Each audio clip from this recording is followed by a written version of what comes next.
para sa almusal. Talong, okra at itlog. Ayan po. Ulam ni Lola sa umaga.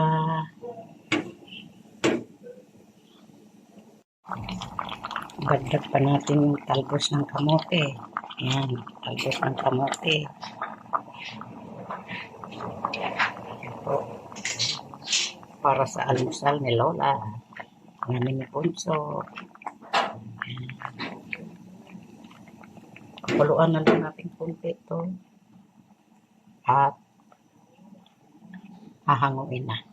Almusal na po tayo. Yan lang po ang ulam ni Lola at ni Punso. Yan po ang pagkain ni Lola, brown rice. Siladang kamatis, sibuyas at toya. May itlog.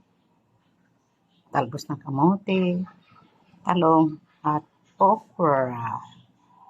Kain na po. Yummy, yummy.